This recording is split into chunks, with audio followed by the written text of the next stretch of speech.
La 308 Break n'existe pas en GTI, elle doit se contenter pour ses versions les plus dynamiques du cycle GT sans i, en essence ou comme ici en diesel avec le 2 litres de 180 chevaux obligatoirement associé à une boîte automatique à 6 rapports.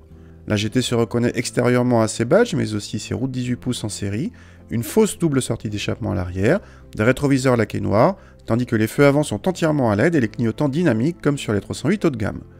La 308 SW GT HDI vient concurrencer les breaks Golf GTD et Focus ST TDCi.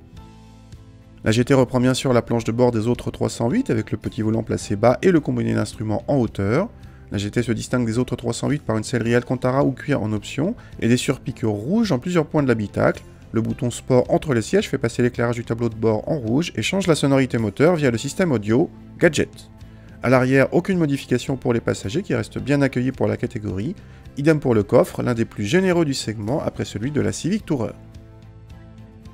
Au démarrage, le 2 litres diesel est discret, aussi bien en sonorité qu'en vibration. Fort de 400 Nm de couple disponible assez tôt, les relances sont faciles, même sur autoroute, et le 0 à 100 s'effectue en moins de 9 secondes. C'est mieux que la Focus, mais moins bien que la Golf.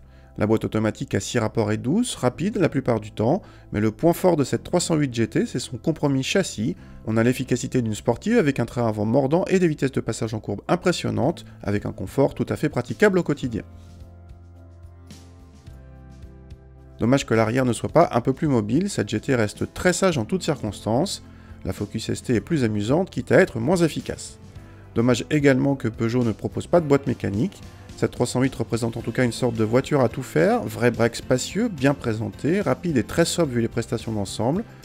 Côté tarif, cette 308 GT HDI se situe à peu près à mi-chemin entre les Golf GTD SW et Focus ST TDCi SW automatique, sachant que ces dernières laissent également le choix des boîtes manuelles.